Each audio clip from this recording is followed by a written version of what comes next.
राधे राधे, हरे कृष्णा। आप सभी का दिन शुभ हो। आज आप सुनेंगे वैशाख मास महात्म का 8वां अध्याय। आज दिनांक है 10 अप्रैल, दिन है शुक्रवार और आज वैशाख मास के कृष्ण पक्ष की अष्टमी तिथि, जो कि आज रात 11:15 तक रहेगी। इसके बाद में नौमी तिथि प्रारंभ होगी। आज शिव योग शाम 6:30 तक रहेगा। इसके बाद में सिद्धि योग प्रारंभ होगा। तो आइए, स्वार्थ सिद्धि योग रहने वाला है और ब्रह्म मुहूर्त सुबह 4:37 से 5:25 तक रहेगा। सूर्योदय होगा सुबह के 6:14 पर, सूर्यास्त होगा शाम को 6:41 पर। वहीं राहु काल आज सुबह 10:30 से दोपहर 12 बजे तक रहेगा। इससे पहले की कथा सुनने के लिए, कमेंट करने के लिए आप सभी भक्तों का बहुत बहुत धन्यवाद। पहले कलयुग के एक भक्त का प्रेरक प्रसंग सुनिए, बहुत ध्यान से सुनिए और कमेंट जरूर करिए। अगर आपको ये कहानी अच्छी लगती है तो इस कहानी में आप कमेंट जरूर किया कीजिए। अब हम लगातार आपको हर महीने की कथा सुनाते हैं। अगर आपको ये कथा अच्छी लगती है तो इन्हें जरूर सुने। तो एक गरीब ब्राह्मण की इस कथा को पूरे ध्यान से सुनो। एक राजा और महामंत्री के रास्ते में किसी ब्राह्मण को भिक्षा मांगते देखा तो राजा ने महामंत्री से पूछा, यह क्या है? महामंत्री ने तुरंत कहा, महाराज भला हुआ। राजा ने कहा, तो इस ब्राह्मण को रास्ते पर लाओ। महामंत्री, कहाँ आ जाएगा महाराज, लेकिन समय लगेगा, कृपया 3 माह की अवधि दे दीजिए। तब राजा ने स्वीकृति दे दी।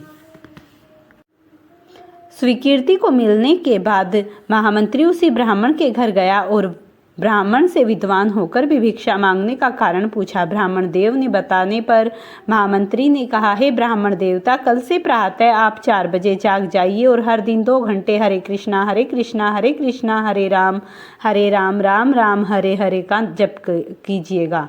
शाम को एक स्वर्ण मुद्रा रोज आपके घर पर पहुंचा दी जाएगी। ब्राह्मण देवता को पहले तो यह बात सुनकर बड़ा आश्चर्य हुआ, लेकिन फिर वे मन ही मन सोचने लगे कि इतना सा ही काम है तो भला ऐसा करने से क्या हर्ज है, बैठे बिठाए स्वर्ण मुद्रा मिल जाया करेंगी। उन्होंने नाम जप करना स्वीकार कर लिया। पिछले जन्म के कुल के संस्कार शुभ थे तो 4 बजे उठने और नाम जप करने में ब्राह्मण देवता को कोई परेशानी नहीं हुई। अब वे रोज नाम जप क्या करते थे, 2 घंटे और एक स्वर्ण मुद्रा उन्हें मिल जाया करती थी। इस तरह धीरे धीरे वह ब्राह्मण देवता धनवान हो गए। लगातार अभ्यास करते करते रामकृष्ण नाम के दिव्य संस्कारों ने उनके दबे हुए असंस्कारों को उभारा। एक बार ब्राह्मण देवता सोचने लगे कि अगर महामंत्री के लिए नाम जप मुझे धनवान बना दिया तो फिर स्वयं के लिए जपने से तो लोक और परलोक दोनों ही धन हो जाएंगे, मेरे तो लोक और परलोक दोनों ही सुधर जाएंगे। ऐसा सोचकर अब उसने रोज 2 घंटे के लिए अपने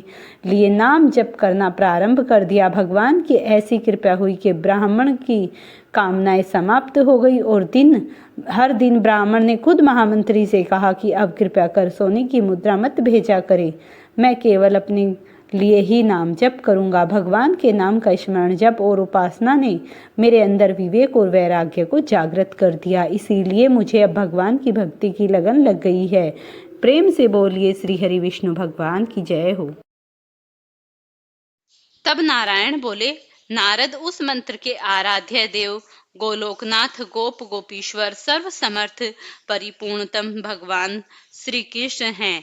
शंकर जी ने रतन पर्वत के निकट स्वयंप्रभा नदी के तट पर परिजात वन के मध्य स्थित आश्रम में लोकों के देवता माधव के समक्ष परशुराम को त्रिलोक्य विजय नामक परम अद्भुत कवच विभूति योग से संभूत महान पुण्यमय स्वतः नाम वाला स्त्रोत और संपूर्ण कामनाओं का फल प्रदान करने वाला मंत्र कल्पतरु नामक मंत्र प्रदान किया था। महादेव जी ने कहा, भृंगुवंशी भागवत वत्स, तुम प्रेम के कारण मुझे पुत्र से भी अधिक प्रिय हो, अतः बताओ, कवच ग्रहण करो। हे राम, जो ब्रह्मांड में परम अद्भुत तथा विजयप्रद है, श्री कृष्ण के उस त्रिलोक्य विजय नामक कवच का मैं वर्णन करना चाहता हूँ।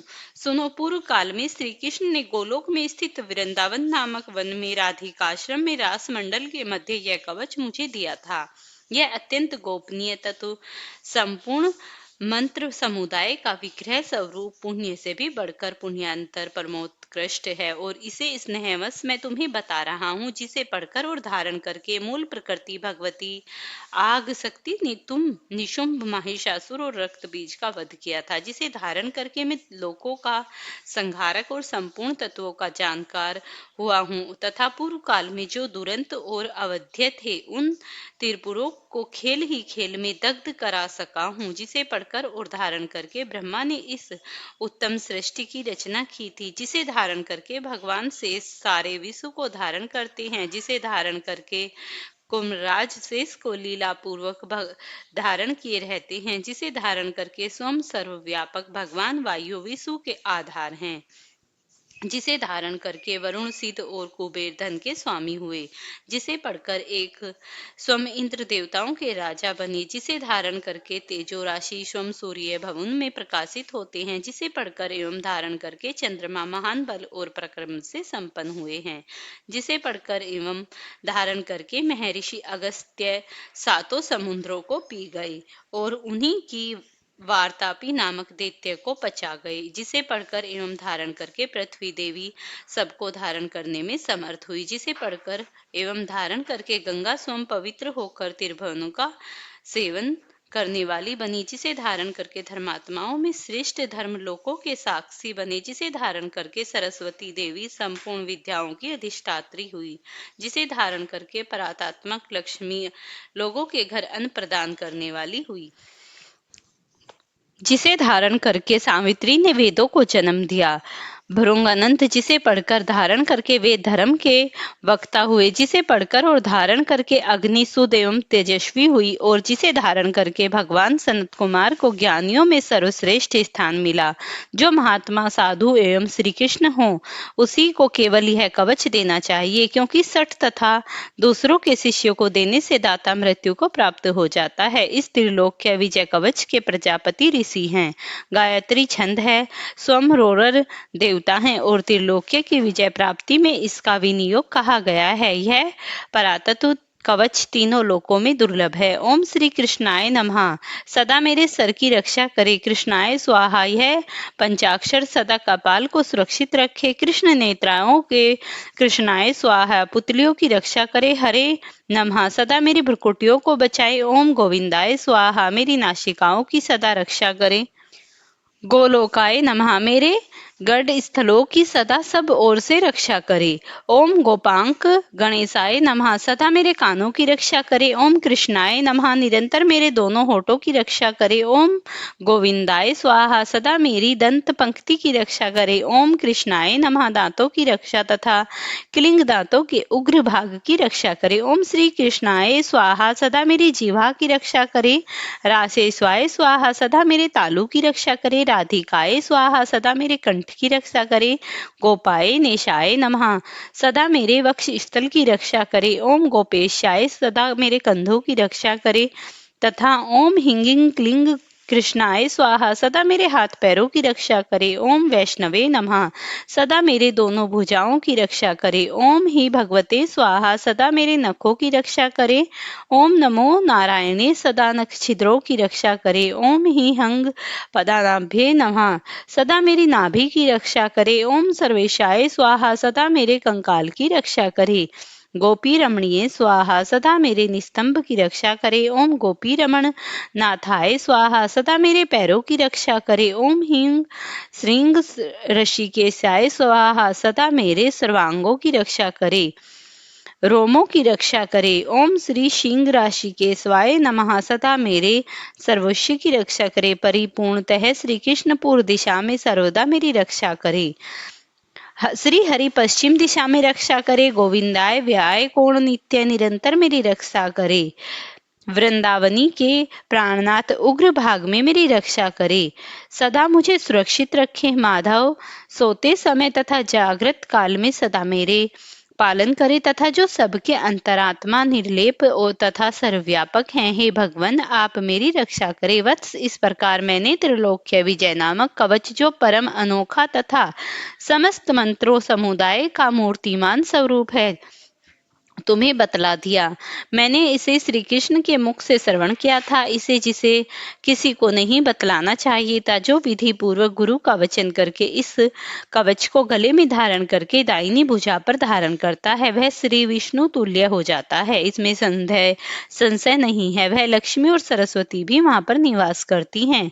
यदि उस कवच वह सिद्ध हो जाए तो वह जीवन मुक्त हो जाता है और उसे करोड़ों वर्षों की पूजा का फल प्राप्त हो जाता है। हजारों राजेश्वर, हजारों वाजपेयी, 10,000 अश्वमेघ, संपूर्ण महादान तथा पृथ्वी का दक्षिणायन, ये सभी इस त्रिलोक्य विजय की 16वीं कला की भी समता नहीं कर सकते। व्रत, उपवास का नियम, सर्वसाध्य अध्ययन, तपस्या और समस्त तीर्थों में स्नान, यह सब इसकी एक कला ही है। यदि मनुष्य इस कवच को सिद्ध कर ले तो निश्चय ही उसे सिद्धि, अमरता और श्रीहरि का दास आदि सब कुछ बन जाता है। जो इसका 10 लाख जप करता है उसे कवच सिद्ध हो जाता है, और जो सिद्ध कवच होता है वह निश्चय ही सर्वज्ञ हो जाता है।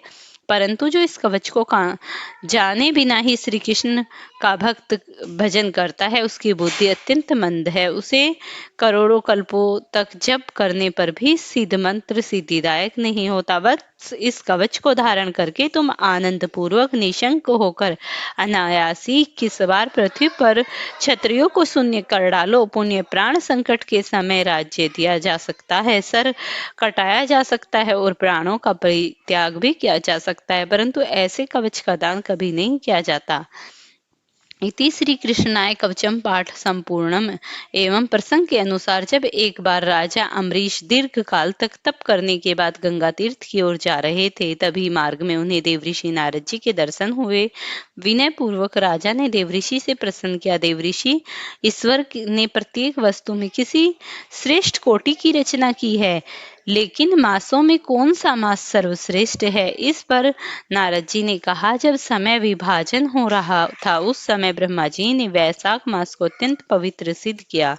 वैशाख मास सब प्राणियों की मनोकामनाओं को सिद्ध करता है। इस मास में भगवान विष्णु की कृपा प्राप्त करने के लिए सूर्योदय से पहले स्नान करना चाहिए। पुराणों के अनुसार वैशाख महीने में भगवान विष्णु की आज्ञाजन कल्याण हेतु जल में समस्त देवी देवता वास करते हैं। वैशाख मास में स्नान दान का विशेष महत्व है, इसीलिए इस मास में जल का दान करने से व्यक्ति को विशेष लाभ मिलता है और जीवन में आ रही परेशानियां दूर हो जाती हैं। क्योंकि इस मास में गर्मी चरम पर होती है, इसीलिए छायादार वृक्षों की सेवा, छायादार पौधे लगाना, गर्मी से त्रस्त व्यक्ति की सहायता, चप्पल, प्याऊ आदि का दान करने से व्यक्ति को देवी देवताओं का आशीर्वाद मिलता है। यह महीना संयम, अहिंसा, आध्यात्मिक स्वाध्याय और जन सेवा का महीना है, इसीलिए सेवा चाहे किसी भी रूप में हो अधिक से अधिक करनी चाहिए। विशेष रूप से इस मास में धूम्रपान, मांसाहार, मदिरापान आदि पर निंदा तथा बुराइयों से बचना चाहिए। भगवान विष्णु की सेवा और उनके सगुण या निर्गुण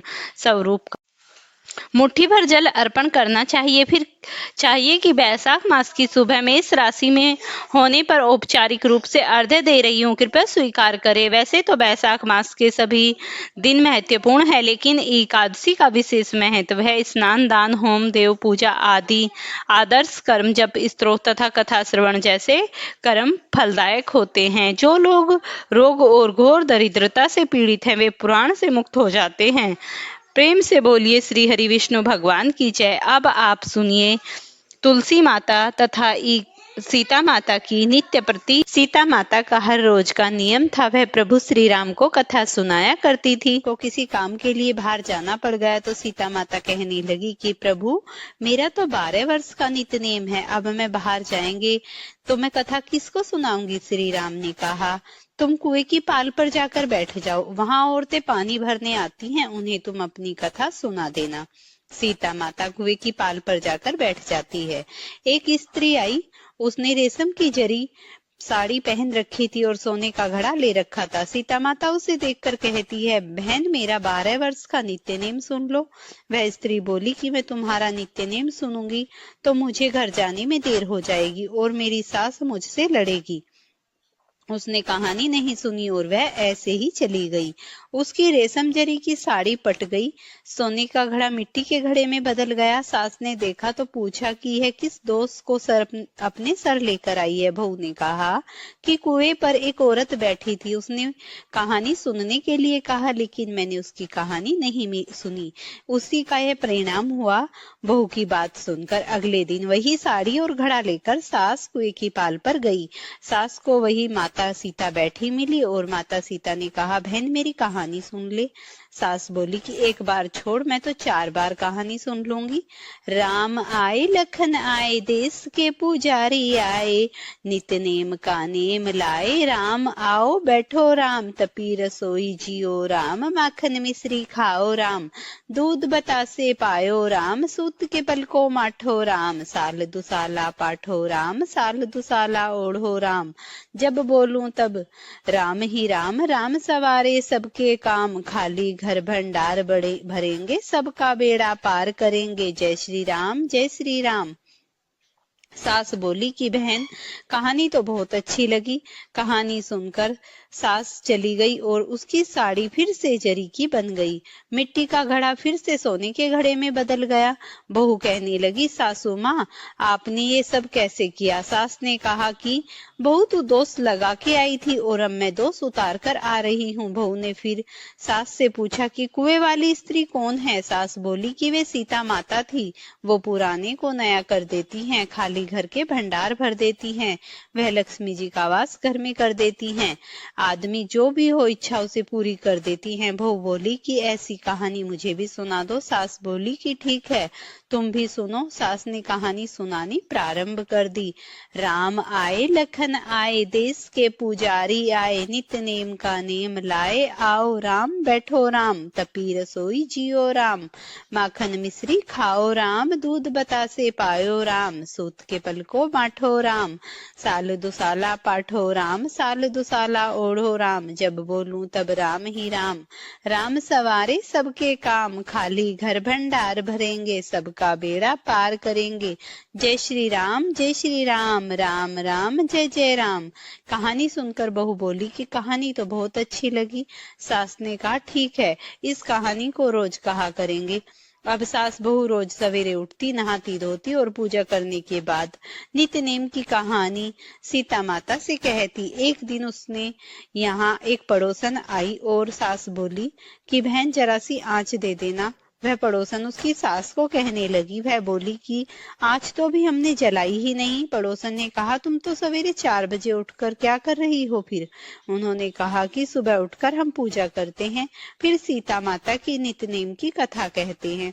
पड़ोसन ने उसकी बात सुनकर फिर कहा कि सीता माता की कहानी कहने से तुम्हें क्या मिला? वो बोली कि इनकी कहानी कहने से घर में भंडार भर गए, सारे काम सिद्ध हो गए, मन की इच्छा पूरी हो गई। पड़ोसन कहती है, फिर तो ठीक है बहन, इस कथा को मैं भी कहूंगी। वह बोली ठीक है, तुम भी इस कहानी को सुन लो। सास कहानी सुनाने लगी। आए राम लखन आए, देश के पुजारी आए, नित्य नेम का नेम लाओ, आओ राम बैठो राम, तपी रसोई जियो राम, माखन मिश्री खाओ राम, दूध बतासे पायो राम, सूत के पल को माठो राम, साल दुसाला पाठो राम, साल दुसाला ओढ़ो राम, जब बोलूं तब राम ही राम, राम सवारे सबके काम, खाली घर भंडार भरेंगे, सबका बेड़ा पार करेंगे, जय सिया राम जय सिया राम, जय जय राम। सारी कहानी सुनने के बाद पड़ोसन कहने लगी, बहन कहानी तो बहुत अच्छी लगी। अब वह पड़ोसन भी नित्य नेम सीता माता की कहानी कहने लगी।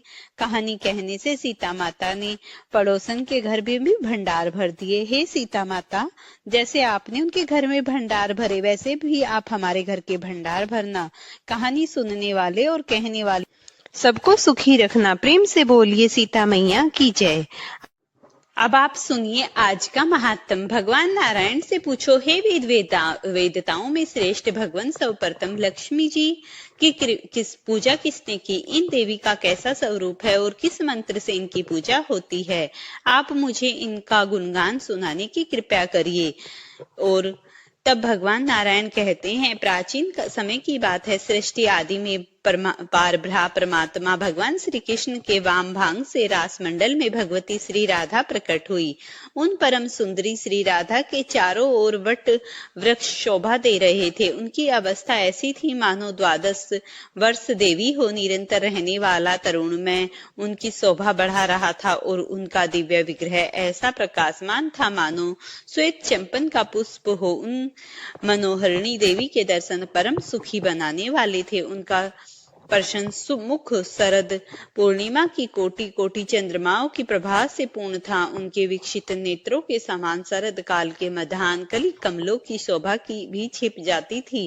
पारब्रह्म परमात्मा भगवान श्री कृष्ण के साथ विराजमान रहने वाली वे देवी उनकी इच्छा के अनुसार 2 रूप हो गई। वर्ष तेज अवस्था कांति यश वस्त्र आभूषण गुण कृत्य मुस्कान अवलोकन प्रेम तथा अनुन्य उनके यह सभी दिव्य गुण दोनों ही रूपों में समान थे। बाएं अंश से लक्ष्मी जी का प्रादुर्भाव हुआ और दाहिने अंश से श्री राधा जी ही विद्यमान रही। श्री राधा ने प्रथम परस्पर प्रभु द्विज भगवान श्री कृष्ण को पति रूप में स्वीकार कर लिया। भगवान का विग्रह अत्यंत कमनीय था। महालक्ष्मी जी ने श्री राधा के वर लेने के पश्चात उन्हीं को पति बनने की इच्छा प्रकट की। तब भगवान श्री कृष्ण उन्हें गौरव प्रदान करने विचार से स्वयं को रूपों में प्रकट हो गए। अपने दक्षिण अंश में वे 2 भुजाधारी श्री कृष्ण बने और बाएं अंश में चतुर्भुज श्री विष्णु रूप में परिणत हो गए। उन्होंने महालक्ष्मी जी को भगवान विष्णु की सेवा में समर्पित कर दिया। जो देवी अपनी स्नेह भरी दृष्टि से विश्व को निरंतर निरखती और लज्जित करती रहती है, वही अत्यंत गौरवान्वित होने के कारण महालक्ष्मी के नाम से प्रसिद्ध हुई। इस प्रकार 2 भुजे भगवान श्री कृष्ण श्री राधा के प्राणपति बने और चतुर्भुज भगवान श्री विष्णु लक्ष्मी जी के शुद्ध सत्व स्वरूपा भगवती श्री राधा गोपी और गोपियों से आवृत होकर अत्यंत शोभा पाने लगी। फिर चतुर्भुज भगवान श्री विष्णु भगवती लक्ष्मी सहित वैकुंठ धाम को पधार गई है। भगवान श्री विष्णु और भगवान श्री कृष्ण दोनों परस्पर अंशों में एक समान ही थे। श्री कृष्ण दोनों समस्त अंशों में जैसे ही भगवती महालक्ष्मी योग सिद्धि के कारण नाना रूप में विराजमान हुई, वे परिपूर्णतम परम शुद्ध सत्व स्वरूप भगवती लक्ष्मी संपूर्ण सौभाग्यों से संपन्न होकर महालक्ष्मी के नाम से प्रसिद्ध हो वैकुंठ धाम में निवास करने लगी। प्रेम के कारण समस्त नारी समुदाय में वे प्रधान बन गई और इंद्र की संपत्ति के समान समुद्र विग्रह धारण करके देवी स्वर्ग लक्ष्मी के नाम से स्वर्ण में प्रसिद्ध हुई। पाताल में उनका नाम नाग लक्ष्मी और राजाओं के यहाँ राज्य लक्ष्मी, ग्रहों के यहाँ ग्रह लक्ष्मी के नाम से पूजित हुई और यह सभी रूप इन महालक्ष्मी के एक अंश ही हैं। अपने पूर्ण रूप से तो यह नित्य वैकुंठ धाम से में ही विराजती थी। गृहस्थ के संपूर्ण मंगलों को मंगल प्रदान करने वाली संपत्ति स्वरूपा होकर विचरने लगी। गौओं में सुरभि रूप से और यज्ञों में दक्षिणा रूप से पधरी। क्षीर सागर में यह उनकी कन्या बनी है। कमलनियों के लिए श्री रूपा और चंद्रमा के लिए शोभा रूपा हुई। इन्हीं की कृपा से सूर्य मंडल शोभा पाने लगा। भूषण रत्न फल जल राजा रानी दिव्य नारी गृह संपूर्ण वस्त्र पवित्र स्थान देवताओं की प्रतिमा मंगल कलश माणिक्य मोतियों की सुंदर माला बहुमूल्य हीरे चंदन वृक्षों की सौम्य शाखा तथा नूतन मेघ, इन सभी वस्तुओं में भगवती श्री लक्ष्मी का ही अंश विद्यमान है। मुनि सबसे पहले भगवान नारायण ने वैकुंठ धाम में इन महालक्ष्मी की पूजा की और फिर दूसरी बार ब्रह्मा जी ने भक्ति पूर्वक इनका अर्चन किया। तृतीय श्रेणी के उपासक भगवान श्री शिव हैं। भगवान विष्णु ने क्षीर सागर में इनकी पूजा की। इनके बाद शंभु मनु मानवेद ऋषिवेश्वर मुनीन्द्र सभ्य गृहस्थ इन लोगों ने जगत में इन महालक्ष्मी की उपासना की। गंधर्व और नागों ने पाताल लोक में इनका पूजन किया। भाद्रपद मास के शुक्ल अष्टमी के सुअवसर पर यह ब्रह्मा जी द्वारा सुपूजित हुई। नारद भाद्रपद मास के शुक्ल पक्ष में पूरे पक्ष तक त्रिलोकी में इनकी भक्ति पूजा होती है। चैत पोष तथा भाद्रपद मास के पवित्र मंगलवार को इनकी पूजा का महोत्सव होने लगा। विष्णु से सुपूजित होने के कारण त्रिलोकी ने इन सब लोगों को बड़ी भक्ति भाव से इनकी उपासना की। वर्ष के अंत में पौष की संक्रांति के अवसर पर मध्याह्न काल में मुनि ने मंगल कलश पर इनकी प्रतिमा का आवाहन करके इनकी पूजा की और इसके बाद वे महादेवी तीनों लोकों के लिए नित्य पूज्य हो गई। इंद्र इनके उपासक बने। राजा मंगल ने मंगला के रूप में इनकी उपासना की। तदंतर राजा केदार, नील, शुभ, सुबल, धुरु, उत्तानपाद, शुक्र, बलि, कश्यप, दक्ष, करदम, विश्वासवान, प्रियवंत, चंद्रमा, कुबेर, वायु, यम, अग्नि और वरुण ने इनका उपासना की। इस प्रकार यह भगवती महालक्ष्मी सर्वस्त्र सब लोगों से सदा सुपूजित हुई है। संपूर्ण ऐश्वर्यों की अधिष्ठात्री देवी हैं। इन्हें समस्त संपत्तियों की साक्षात श्री विग्रह कहा गया। नारद जी ने पूछा, भगवान श्री महालक्ष्मी भगवान नारायण की प्रिय होकर सदा वैकुंठ में ही विराजती हैं। उन सनातनी देवी को वैकुंठ की अधिष्ठात्री देवी कहा गया। पूर्व काल में भगवान नारायण की बात सत्य करने के लिए इन देवी ने पृथ्वी पर आकर समुद्र की कन्या होने का प्रस्ताव स्वीकार किया और वो समुद्र की कन्या बनी। मुझे स्पष्ट रूप से प्रसंग सुनने से भी यह कृपया करे। तब भगवान नारायण ने कहा, नारद, पूर्व समय की बात है। दुर्वासा ने श्राप से भगवती श्री इंद्र के पास चली गई। ऐसी स्थिति में देव समुदाय मृत्यु लोक में भटकने लगा। लक्ष्मी ने स्वर्ग का त्याग करके कुपित होकर दुख के साथ वैकुंठ के लिए प्रस्थान दिया। नारद वे वहां से गई और महालक्ष्मी में अपने रूप का संवर कर दिया। उस समय संपूर्ण देवताओं में शोक की सीमा नहीं रही। वे परम दुखी होकर भगवान ब्रह्मा जी की सभा में गए। वहां जाकर ब्रह्मा जी को अपना अगवा बनाया और फिर सब मिलकर वैकुंठ पधारे। वहां भगवान नारायण विराजमान थे। अत्यंत दैन्य भाव प्रकट करते हुए देवताओं ने उनकी शरण ग्रहण की। वस्तुतः देवता दुखी हुए थे।